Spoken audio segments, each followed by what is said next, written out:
Leadership. It's a very discussed topic across universities, and research has proven when we speak about leadership, there are three main topics that come around it. First, philosophy. Second, strategy. And third, results. Of course, with strategy and results, there's a lot of discussion happening, but very few people talk about the philosophy of leadership or leadership with philosophy. I'm going to be speaking on a great philosopher who was a leadership guru from India, Chanakya, also known as Kautilya and Vishnugupta. He was a person who wrote a great treatise on leadership called Kautilya's Arthashastra. One may wonder, why is he relevant today? The reason is that as a nation, we are producing leaders for the world. Not only the corporate world, but we can see even in the academic world, even in spaces like medical field, we see Indian leaders emerging a lot. So let's look at the philosophy of Chanakya connected to leadership. The first subject taught by Chanakya in his Gurukul, the Takshashila University then, was Anvikshiki. I'm sure many of you must have heard about this word for the first time. Anvikshiki. What is Anvikshiki? Translated by R.P. Kangle, a great scholar, it means philosophy. But the other words connected to Anvikshiki are strategy, investigation, examination, observation, etc. But the important part is that Anvikshiki is not just a word, it's a subject to be taught to leaders. Prathama Vidya iti Anvikshiki. The first knowledge to be given to a leader is Anvikshiki. How to think correctly. You'd be surprised. There's a complete chapter on that. I will not be able to explain that in detail.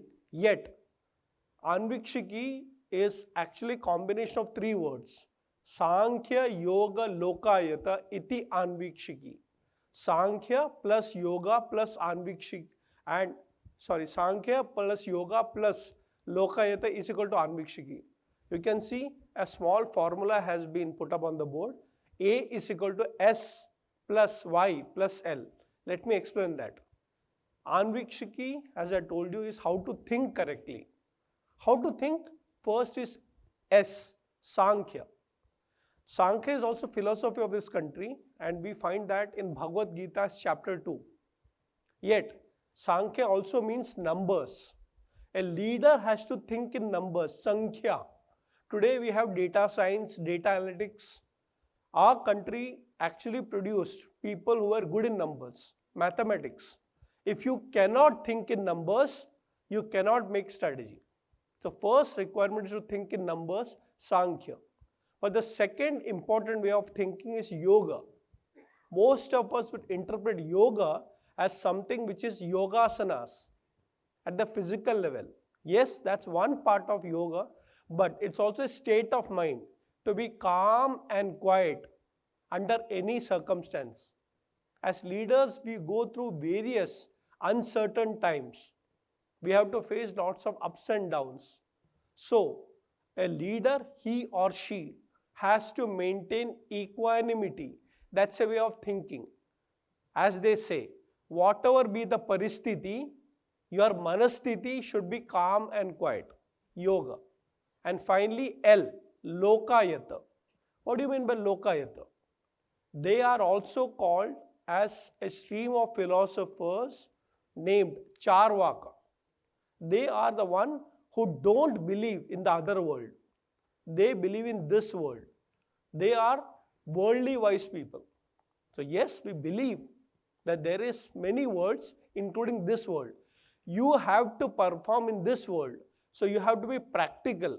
And therefore, Chanakya believes that a leader cannot just talk about the other world, but benefits in this world. Sankhya, Yoga, Lokayata.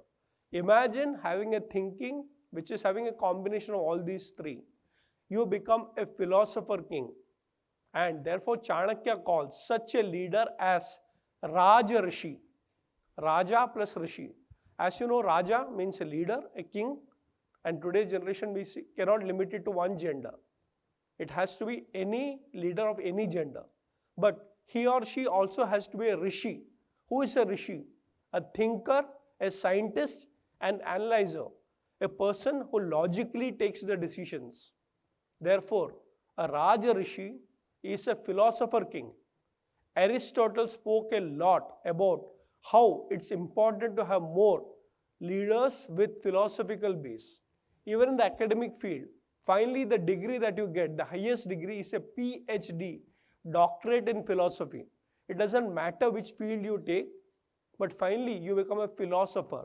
So why not we start by creating leaders who are philosophers?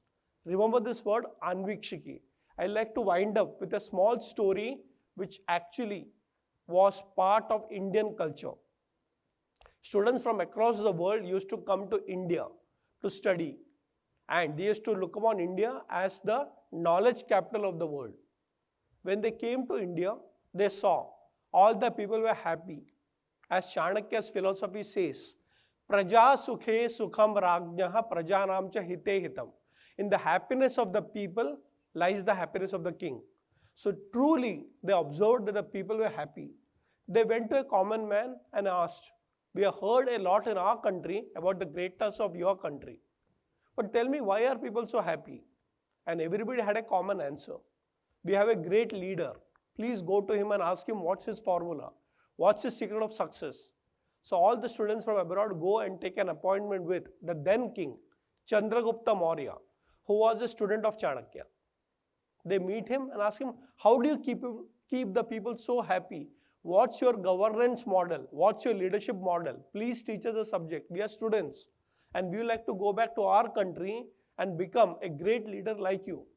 He smiles and says, I don't run this country. Huh? We can see you running this country. People say you are a great leader. I don't run this country. I actually get guided by my teacher how to run this country. Who is your teacher? Chanakya. Can I meet him? Of course. He's sitting in a university, a Gurukul, please go to him. And interestingly, they go to a forest area. How can somebody sitting in a forest guide a king who is actually taking big decisions in a capital? Finally, when they meet him, they ask him, how do you run this country? He says, I don't run the country. Now they get equally confused. The people say, we are happy because of the leader. The leader says, I don't run the country. And then you go to the guru, he says, I don't run the country.